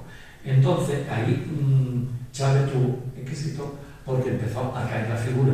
Pero ¿qué es lo que hace Guaidó? El sinvergüenza de Guaidó, que vende a Estados Unidos, a Estados Unidos, todo, 5, que son 3 grandes refinerías de petróleo que tiene en Estados Unidos, y Petrocaribe, que es una petroquímica muy importante de nuevas tecnologías que compartía con Colombia, ¿no? Y que, bueno, entonces resulta de que toda esa industria eran el 19,2, 19,3% de la entrada de divisas en esto. Y Estados Unidos, pues se quedó con ella. ¿Pero por qué? Porque firmó Guaidó como presidente. Usted no puede imaginar a alguien que sea español, que esta parte de industria se lo regale a no sé quién. Para que ustedes vean ahí, la ultraderecha. La ultraderecha está unida a nivel internacional. Y ellos son lo que son. No quieren su patria, que tanto una patria, la bandera, es mentira. Ellos no hablan de la patria del pueblo. No, hablan de su ideología y hablan de la ideología a nivel internacional. Eso es importante tenerlo claro. Entonces Guaidó, pues ya se dedica a tal, y a partir de ahí, y bueno, eso fue un retraso muy fuerte. Después viene el COVID, ya termino. El COVID, Estados Unidos no le dejan, que los bloqueos que tienen desde Estados Unidos desde el año 2016 no los quitan, y lo pidió el Papa, lo pidió la ONU, lo pidió un montón de organizaciones sociales. Menos mal que están los cubanos, los cuales intentaron unas vacunas que no podían vender porque los estadounidenses, pero se las cedió. Y al final Venezuela fue uno de los países con menos mortalidad increíble, cuando tuvieron que soportarnos la medicina y tal. Entonces, ya termino diciendo una cosita nada más. Ya no puedo hablar más nada. Simplemente, si queréis, da tiempo, hacemos un coloquio con todo lo que hay aquí. Yo os puedo dar mi palabra cable, que todo lo que he dicho es verdad. Todo lo que he dicho es pura verdad. Y mi rabia es que esa verdad no se conoce, y lo que está pasando en el mundo no se conoce. Ni la verdad de Rusia con Ucrania, no se conoce. ¿Quiénes son los amos del mundo? No se conoce, lamentablemente, porque los medios de comunicación no nos lo dan. Pero esta es la realidad de Venezuela. Y Venezuela ha supervivido porque tiene un pueblo unido y concienciado gracias a las misiones, gracias a los consejos comunales, al proceso poder popular, y gracias a que el pueblo ha ido despertando, después de todas las putadillas que le han hecho, ¿no? Que son muchas. Entonces quedo a vuestra disposición, si queda una, si queda tiempo para un pequeño negocio, lo que sea, ¿no?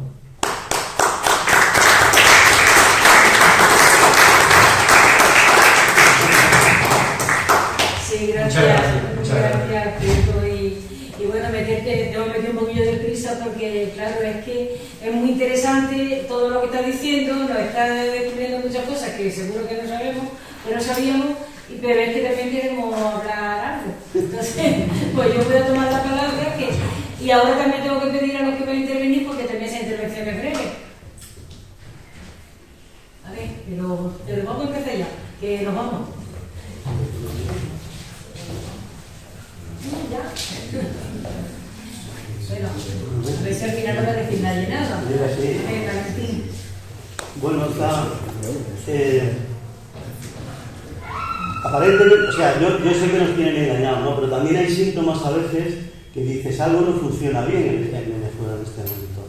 Primero, no solo ya por el resultado de esas elecciones, de las últimas ya digo, que no ha podido llegar, porque hemos intervenido en el tiempo, pero también es que hay millones de venezolanos aquí, incluso hay una comunidad, por lo menos de 30 o 40 venezolanos en Linares, ¿no?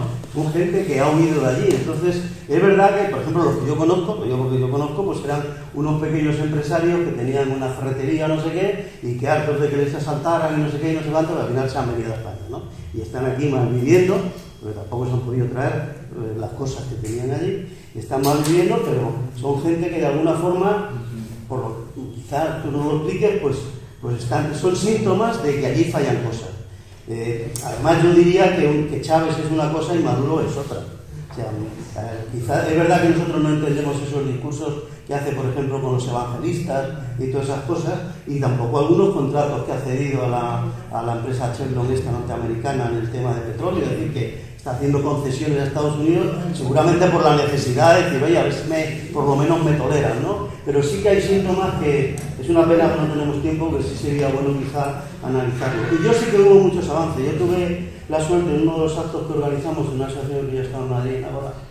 Hicimos uno con el embajador de Venezuela y luego hicimos uno que vino una chica de Venezuela y explicó unas cosas que me parecían muy interesantes. Por ejemplo, muy breves, decía, efectivamente las encuestas ahora dicen que el primer problema de los venezolanos es la seguridad.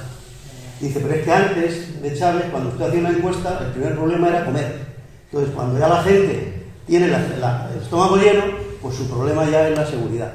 Dice, así todos los parámetros de seguridad de Venezuela pues no son comparables con los de Europa. Entonces, en Venezuela, en Caracas, a lo mejor antes de Chávez, antes de hacer todas estas revoluciones de dar de comer a la gente tenía que robar para comer o tenía que hacer tal. Entonces, a lo mejor en Caracas había en los fines de semana pues 50, 60 o 70 muertos asesinados para robarle y tal. Y ahora hay 8, que son una barbaridad. Porque un español le dice que va a haber 8 muertos todos los domingos en Madrid, asaltados, y es una barbaridad.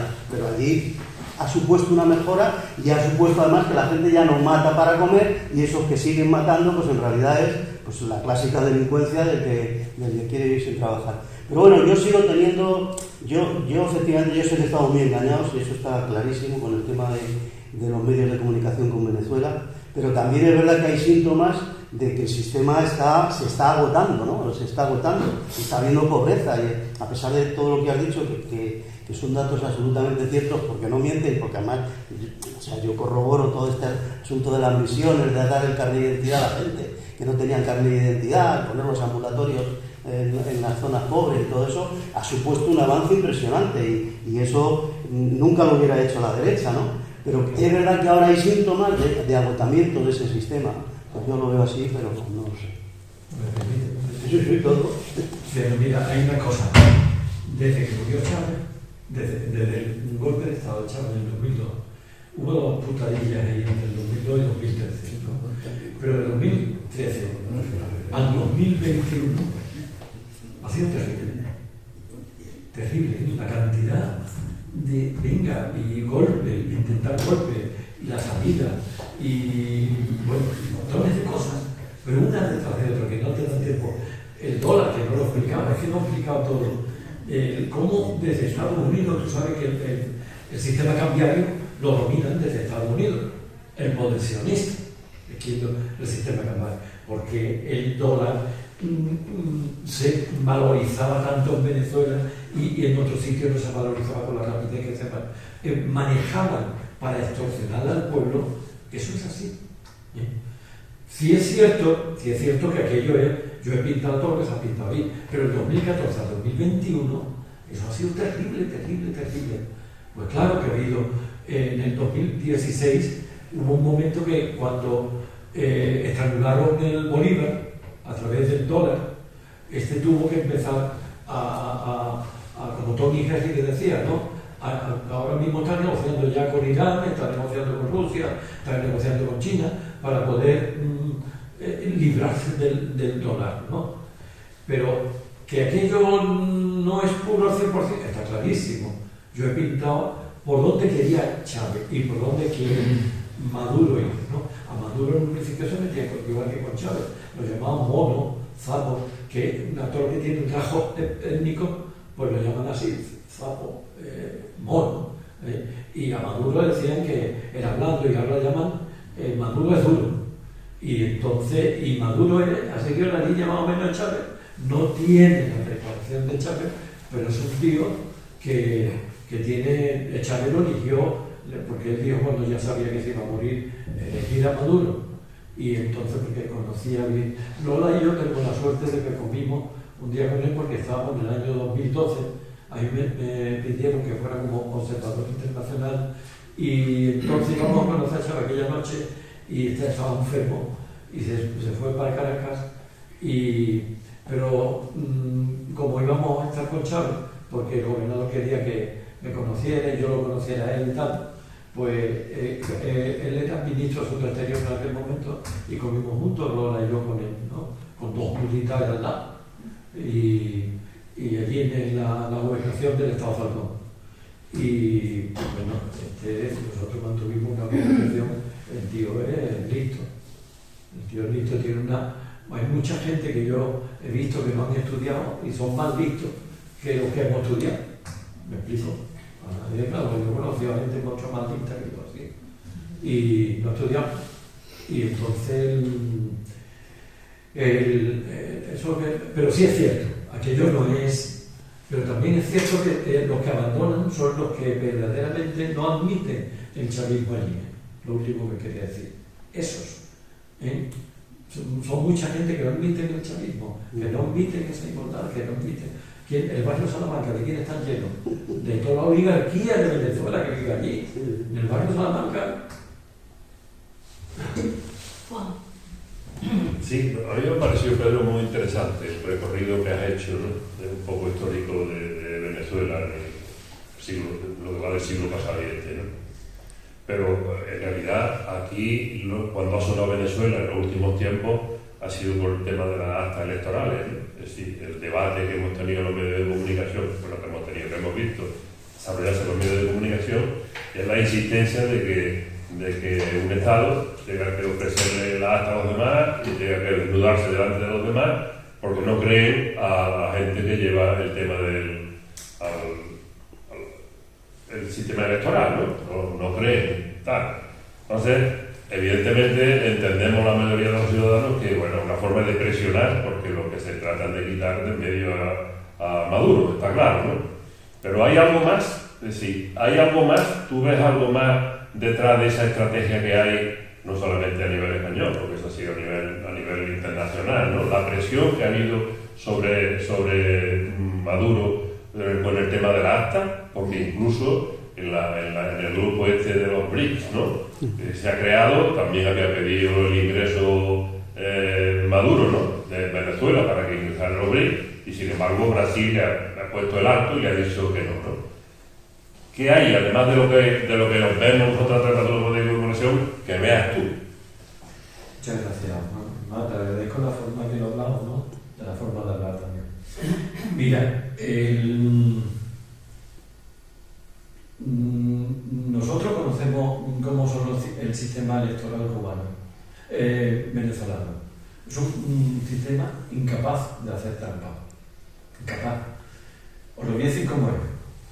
Tú primero entras y tú ves 10 cabecitas, que son las 10 cabecitas que se presentaron a las elecciones últimas, que eso es lo que se suelen presentar siempre, ¿no?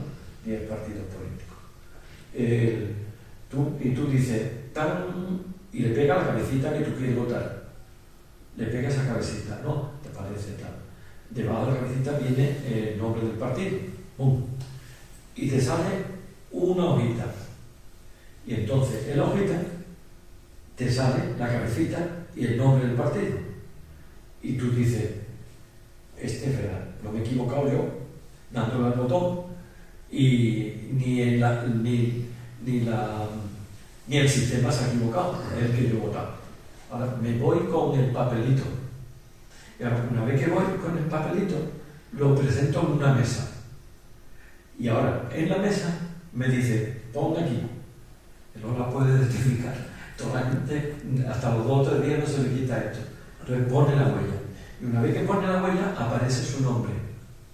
Le pide la cédula. La cédula es el documento nacional de identidad. Y entonces comprueba por segunda vez que ese currito es el DNI suyo, la cédula, ¿no? Y entonces meten el papelito que él es el único que nosotros hacemos. Allí lo hacen la esto y tal. Y lo mete en la urna. Vale. Entonces, la urna te puede decir el mismo día por la noche o por la mañana, te puede decir ya cuántos son los votos. ¿Vale?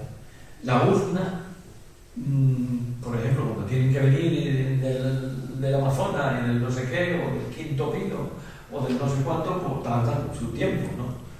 Venezuela es mucho más grande que España. Entonces, tardan su tiempo. Pero para tú dar los resultados, tiene que tener el 55% de las urnas.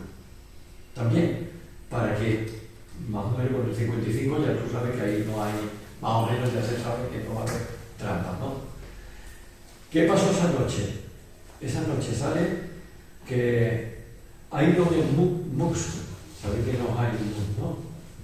El más fascista que ha vivido en el mundo, el amigo detrás, el que le ha dado 200 millones atrás. Y no más. Y no más, sí. ¿Vale? Sí, de eso Me he equivocado, ya estaba yo pensando en otra cosa. Y entonces, este hombre lanzó un ataque cibernético en la madrugada. Resulta, te lo digo porque he estado recogiendo de uno, de otro, porque a mí no me entraba aquello, ¿no? Y esto está atestiguado por una empresa. Te voy a mandar un artículo que yo he escrito hará unos 2 meses sobre el tema este, ¿no? Y que casualmente le llegó a Maduro por uno de los contactos que... Bueno, entonces resulta de que una empresa que se llama NOT, te voy a mandar el artículo, para que tú lo compruebes, te metas NOT, fue quien dijo que efectivamente se había dado un ataque cibernético. Entonces, a la mañana siguiente, a las 8 de la mañana, todavía estaba el ataque cibernético, no era posible dar los datos. El Mundo González y la María Corina Machado ya estaban con su carricoche, con toda la gente, enseñando unas actas. Las actas no estaban allí. ¿De dónde habían sacado las actas? Que aquí enseñaban, pero eran unas cuantas actas de los barrios ricos de Caracas. Los barrios ricos de Caracas, donde está el Botamil y toda aquella zona, son gente que vota porque son allí nada más que viven ricos y que no hay ningún pobre individuo. Entonces, de eso cogió una acta. Y a pesar de todo, tenía un 70 y tanto por ciento todavía, que no se sabe cómo, había un 20 y tanto por ciento de gente que en esa zona rica había. Eso es lo que habían hecho. Inmediatamente la maquinaria del poder se pone en marcha. Las actas. Y entonces, a Trump, cuando pidió las actas, el Bush no se las dio hasta los 2 meses, ¿recordáis? 2 meses, no miento. ¿De acuerdo? El Capitolio, el no sé qué, el sinvergüenza este, pues hasta los 2 meses no dieron el acta. Y hay gente porque a otros países no le piden, y porque a Venezuela se le pide el acta cuando. Entonces, el poder. Entonces, cuando ya tienen el 55% que le llegaron de los votos que se meten en la urna y el ataque cibernético corregido, el poder judicial con el poder electoral se unen. Poder judicial, que son independientes. Igual que aquí en España. Bueno, entonces que no compare. Vamos a verlo, pero vale. Entonces resulta de que se unen y acuden 8 partidos políticos de los 10 que se presentaron. ¿Quién no acude? Corina Machado y Leopoldo López. No acuden. Sus 2 partidos no acuden. Pero sí acuden los otros 8. la máquina del poder no dicen eso. Y los 8 partidos políticos lo firman. Edmundo López, ¿sabéis de dónde viene Edmundo López, no? Edmundo López, para que lo sepáis, tenía un mote en El Salvador en los años 70 y mucho y 80 y tanto. Era estaba en una tapadera el segundo o tercer egresado, el segundo o tercero de la embajada de Cuba en El Salvador. Pero él era un agente de la CIA al mismo tiempo. Y eso lo sabía que Andrés Pérez, eso lo sabía perfectamente. Entonces resulta que este hombre le pusieron de mote el matacuras, porque este entraba dentro de un grupo que fue los que mataron a Monseñor Oscar Romero, los que mataron a los jesuitas con las 3 mujeres en la casa de los jesuitas, los que mataron a 6 curas y a Rutilo lo iban a poner, pero Rutilo Grande lo mató otro, pero no ese tal, por así. Y a 3 monjas. Le pusieron el matacura. Y a ti tienes este elemento. Y entonces este elemento con la cajita de vuelo que tiene, pues ahora mismo anda peleado con Corina Machado, porque él dijo que cuando se para todo, sabéis que dijo que él firmó efectivamente tal, y no obligadamente, ¿no? Corina Machado no le perdona eso. Ahora, Brasil. Todo el mundo nos hemos quedado de piedras con luna. Y Chile, y Boric. Y bueno, Boric ya se esperaba más o menos. Boric se esperaba porque Boric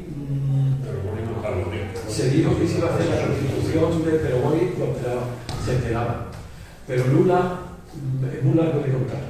Bueno, Lula empezó a torpedear con el alma a todos los países que se unieron para organizar una entidad latinoamericana independiente. Pero el Boric se esperaba, y lo que no se esperaba nadie es que Lula en los BRIC torpedeara con los sabía. Cuando ya Lula dijo que iba a ir, iba a mandar un mensaje, ya todo el mundo sabía que iba a decir que no. Pero eso no ha preocupado mucho en Venezuela. ¿Por qué? Porque Venezuela ya está entablando con los países BRIC de tú a tú, porque Estados Unidos le ha robado los petroleros, pero ya esto es como Tom y Jerry. Ellos ya se saben las rutas para donde Estados Unidos no los puede coger, ¿no? Se ha robado 2 aviones, uno con la ayuda de Milei, ahora mismo en Argentina, hace un par de meses, ¿no? Entonces, ¿qué ha hecho Cuba si Cuba no invadió ningún país? Cuba, perdón, no, Cuba también. Cuba no perdió ningún país, no tiene agua, no tiene nadie, tiene dinero. Pero ¿qué ha hecho Venezuela de malo al mundo? Decidme, cualquiera de los que esté aquí. ¿Qué maldad ha cometido Venezuela con un país del mundo? Decidme, una sola maldad. Una invasión, yo que sé, matar gente. Los 29 muertos que se sucedieron el día 29 de julio, 28 muertos, fueron por los francotiradores y los terroristas que trajeron de fuera para matar. 28 muertos chavistas. Ni uno era de la oposición, ni uno. A un chaval lo subieron con una azotea que es terrible, y de la azotea han tirado para abajo. Bueno, lo dejamos aquí ya. Sí. No, perdona, que Ana, te había apuntado ya. No había pedido la palabra. No. Bueno, yo solamente era aclarar una cosa, ¿no? Nosotros estuvimos viviendo en Venezuela en el año 88-89. Cuando llegamos a Venezuela, llegamos toda la familia, los 5. Nosotros dos, los 3. Cuando llegamos a Venezuela, estaba entonces gobernando Lucinchi. A mí nos llamó mucho la atención que para todo lo que tuvieras que hacer, te necesitabas mordida. O sea, una cosa mordida, sacar un papel mordida, estar mordida. Eso por un lado. Lo siguiente era que por todos lados estaban los militares armados. Ibas en el avión, militares. Ibas en los autobuses, militares. Y que la preocupación y el miedo que había era bastante grande. Entonces eran los hinchas. No era Chávez ni era Maduro. Cuando Chávez entra a gobernar, hereda una violencia bastante fuerte, hereda una pobreza bastante fuerte y hereda la mordida, sí, pero la otra cosa es el maíz. La violencia. Entonces, cuando Chávez empieza a gobernar con su equipo, ve que para poder para poder gobernar tiene que hacer proyectos con su equipo que él quiere, que es un proyecto socialista para el pueblo. Cuando, claro, empieza y todo el mundo se ve, esos son pamplinas, esto es lo mismo de siempre. Cuando empieza a hacerse ver que eso es realidad, cuando empieza a ver el pueblo, entonces ya empieza a ser peligroso. ¿Qué manera tiene el capitalismo de cortarle las alas? ¿Cómo se llama esto? Las pegas económicas, los bloqueos económicos por todos lados, ¿vale? Pero el tiempo que tuvo Chávez, nosotros en el año que estuvimos allí después, cuando ya él estaba en el gobierno con su equipo, disminuyó la violencia, disminuyó la pobreza, por lo que ha dicho Pedro antes, sobre todo con el tema de los mercados, que eran como los supermercados pequeños que teníamos antes aquí, y luego la otra cosa que no me acuerdo. Y luego la vivienda. La vivienda yo las hemos visto, y es verdad. Es llegar desde el gobierno y decir, aquí vamos a ubicar la vivienda, y es hacer mogollón de viviendas a la gente, por la línea blanca que decía Pedro. ¿Qué pasa? Que claro, la situación económica cambia, y cuando cambia, sabemos cómo es el pueblo. Ya tú al pueblo no le está dando lo que le ha prometido, y entonces pasa lo que está pasando ahora, no solo en Venezuela, sino en España y en muchos sitios. Una reflexión para cortar. ¿Por qué Europa y nuestra Inglaterra ponen en duda la democracia en Venezuela y ponen en duda un sistema electoral y no ponen en duda lo que ha pasado en Francia? Que ha salido unos partidos políticos y el primer ministro ha decidido a dedo quién va a gobernar. Es que seguimos con ese sentido colonialista y blanquito. Entonces, lo que decía Pedro al principio, pensemos, lo que has dicho tú, pensemos, porque es que nos tienen engañados. El proyecto de Venezuela, igual que anteriormente el de Cuba, o el de Bolivia, o de Ecuador, o de otro país, no lo van a permitir nunca. Nunca. ¿Cómo era el título del libro? El bienestar social, ¿no? No, inversión social. Inversión social y bienestar de los pueblos. Es que a mí me pidieron... Entonces, eso, yo creo que venimos a esta charla para pensar y reflexionar. Es que a mí, perdón, porque todo lo que una cosa quería decir, ya, que tampoco vayan a ver que Venezuela ahora mismo no es, todo romántico, bonito, color de rosa. No es cierto. ¿Vale? Y cuando se ponen las cosas difíciles, ya sabemos cómo somos los ciudadanos y el pueblo. Que nos vamos muchas veces, vamos dando bandazos, ¿no? Y la situación ahora yo creo que la tiene muy complicada. Pero que no pongamos en duda las cosas allí, cuando aquí en Europa está pasando lo mismo y nos lavamos las manos. No solamente en Francia, en Italia, y en Alemania tenemos una liga con el gobierno de Inglaterra, y en Holanda y en Austria, y los partidos fascistas que están saliendo, ¿qué hacemos con eso? Bueno, lo que decía la inversión. Es que resulta que a mí me pidieron el último día, porque son así, nosotros somos organizados, ellos son más lentos, en todo, ¿no? Y entonces me dijeron, tiene que entregarlo. Digo, pues si cojo el vuelo esta tarde, ¿cómo me va a decir que entregue un informe? Pero no tiene que entregar un informe. Y digo, chiquillo, haberme lo dicho ayer por lo menos, que he estado toda esta madrugada haciendo el informe. Yo lo mando. Ay, pero tiene que ser ya. Bueno, pues lo mando como puedo, pero mándalo. Entonces, cuando llego a mi casa, empiezo a hacer un apunte, y al final, joder, aquí sale una novela. Pues me envié una a otro. Y entonces me salió un informe, y yo mandé un informe y mandé una novela, Inversión Social, la felicidad de los pueblos, porque yo vi que la inversión social es la que da la felicidad a los pueblos, ¿no? Y entonces lo mandé, y el informe ya llegó. esto le gustaron el libro, la novela, y sacaron 30 y tantos mil novelas, y nos invitaron de nuevo los dos para que presentaron las novelas con él.